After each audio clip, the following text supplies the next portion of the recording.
Welcome, Francis and Patrick. Francis, please tell us, how did you turn that match around to win it in the tiebreak? I mean, honestly, I thought I had a lot of looks in the first. I thought I actually was more in a winning position than he was actually in the first set. It sounds crazy because I got broken twice, but you know, I mean, I definitely had some looks and some loose volleys that I missed there. So I didn't really. It's kind of how you look at the glass. I feel like what tennis really is. So I kind of took positives from it, honestly, more than negatives, and I mean, I started being a little more clinical from the back of the court, playing more aggressive, and sticking more with the volleys and not, you know, being loose on the volleys and making, you know, stupid mistakes. 'Cause I am good up there, so that's kind of just a little adjustment I made, and then I kind of kept that momentum going. The crowd got going, and he started joking around. I started joking around, and I play better in that environment than he does. So I kind of like, you know, lulled him into, you know, kind of atmospheres that I like. So that helped a lot. You said that after the second set you felt like Roger Federer. Please describe that feeling. Nah, that was just a joke because I saw him there, and he just jokes around with me all the time. Every time I see him, what a guy he is. So I just had to shout him out. It's his event too, so I thought it was a nice touch. But yeah, it was a pretty good feeling. Yeah. Any questions? Francis, when you go into matches like this, do you at all take notice of the previous record you have against a player like Daniil, or you just ignore that? How do you operate? No, I don't like. It's all about you can only. The only thing that matters is present. Like, you know, all the past results and things like that, and what he's done, you know, versus what I've done, it's kind of relevant. You know, you look at it right now, and you know, I'm playing some of the best tennis of my life right now. You know, I made finals of Master Series, semis of a Slam. You know, like, you know, if you break it down right now, I was like, man, why not? And I've kind of had this mindset, you know, this workman's mentality where, you know, you kind of just take it for what it is and go in battle and put your best foot forward and see what happens. Like, because I mean, you keep looking at the past, and it's like, oh, you know, trying to climb, you know, Mount Kilimanjaro. Like, I've lost him so many times. So. First, Francis, congrats today. Just on bringing David on board, it seems like it's been working really well. And I'm just curious for you, like, what it is you look for in a coach generally, and I guess in this particular relationship, what it was that appealed and how that works. Yeah, me and P-Mac actually had that conversation yesterday. I mean, for me, I'm definitely a unique personality, especially in this sport, and you know, someone's gonna, you know, push me, hold me accountable, but also make it fun for me. You know, I'm not a guy where, I mean, if you come with me with the drill sergeant type mentality, I'm gonna go the other way. You know, keep things light, but you know, tell me the truth, and I'll respond. You know, and the lighter things are, and where I can, you know, feel comfortable and want to bounce ideas off you and stuff like that. I think that's why, you know, me and P-Mac get along so well, me and Johnny Mac get along so well, because they've known me forever and know how I kind of operate. But I think that's what David Witt's done. You know, he wasn't coming in and trying to reinvent the wheel. He was kind of just shore up some things and, you know, keep me, you know, have constant reminders of certain things, and then off court we're just, you know, we just clown around and we don't even really talk tennis that much.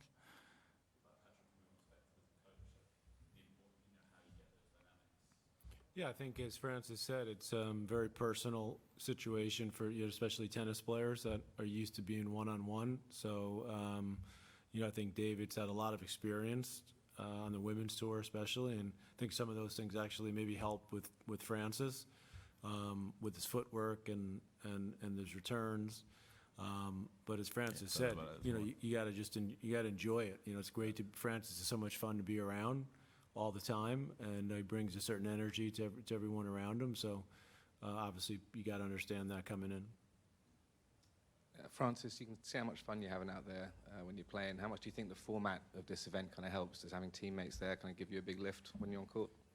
Yeah, for sure. I mean, it's funny because I do this at normal events, so like it's just funny to see everybody else, you know, kind of out of their element and loosen up a little bit and kind of just enjoy, you know, playing at a high level. I think that's, you know, the biggest thing is you want to enjoy playing at the highest level. So, you know, it's great, and it's really cool having teammates. Really cool having teammates and guys that are the best players in the world and seeing their perspective on the match, and it's pretty cool. But yeah, I mean, it definitely helped me get over the line. I think the crowd, you know, it's a Team Europe crowd, but I felt like they were definitely on my side today.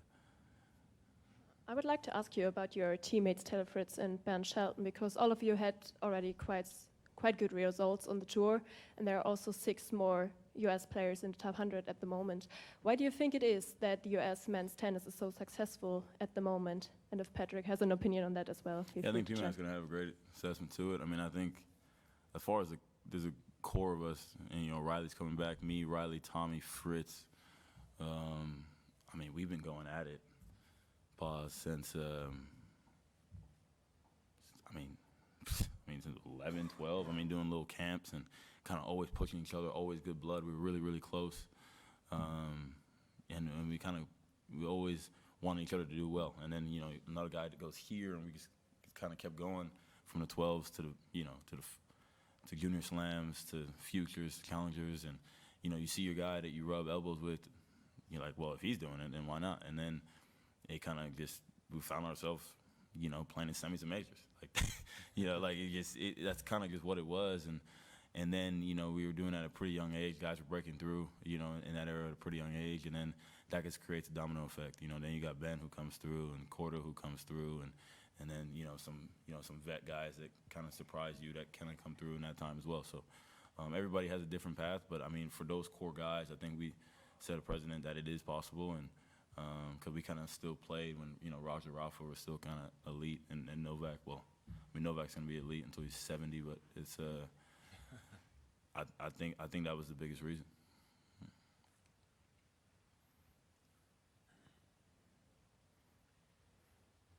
Francis, you were at a high with your tennis, your rankings. Things went off the rails a bit, and then it all came back from Cincinnati onwards. You got a reason, or can you pinpoint why it suddenly clicked in Cincinnati? You got the run at the Open, which could have gone either way, and have, you know, and now have a result like this today? Yeah, I mean, look, I mean, there's ebbs and flows with everything. You know, everyone, you know, I was always kind of, you know, a guy that was looked at, you know, really talented, and, you know, had good, you know, chances to do some special things. You know, I'm top 10 in the world. You know, a lot of things are, you know, kind of really going the right way. You know, I have a tough loss at the end last year at the U.S. Open. Then I'm like, it was kind of like, you know, a little chain of guard there. It was like, oh, like, who's really the guy? And yeah, I didn't handle that loss that well, and then didn't really feel like playing the rest of the year. Took the rest of the year for granted. You know, kind of half-assing it, and then, you know, then I have a change of coach, and then this, that, and then things were kind of just off the walls, and I'm kind of, but I don't, you know, I don't regret those moments, because, you know, like, I think those tough moments kind of make you appreciate these moments even more. And I think the biggest thing is don't take the game for granted. Don't take playing at a high level for granted. I mean, these guys are so good out here. It's so tough out here. And I think that's the biggest thing that will happen. Now, obviously, I have a great coach, great team, and I'm just having fun again. And knowing that I would do this for free, and so like all the hype and all this, and like I would play tennis for free. I just love playing tennis. I love, you know, people appreciating what I got to do out there, and that's kind of what it is. And just, I think I have a huge level of gratitude to the game, and respect for the game at the moment. So it's all kind of coming together. We have a last question over here. Just actually for you, Patrick.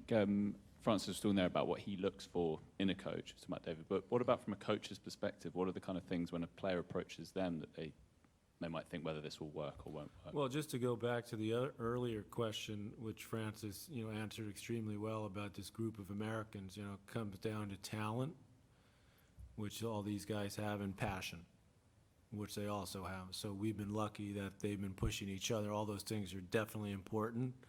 But if you don't have those two things, you know, as Francis said, it's too tough. I mean, you're watching these guys out there now. I mean, this is, you know, these guys are taking the game to another level athletically, and the way they use the court is, you know, to me, it's just so much fun to watch these guys take tennis to another place. And but you got to have those things. You got to have the physical ability, and then you've got to have the passion for wanting to be out there and take the losses and, you know, deal with the ups and downs. So as a coach, you know, I have a huge appreciation for what these guys are doing. And just to be around it is a real privilege. And if you can bring anything, like Francis said, you know, you tell them it to them straight. because they know what's going on. And I think if you can do that in a positive way, I think that helps you, be a decent coach. Thank you both. Thank you. Thank you.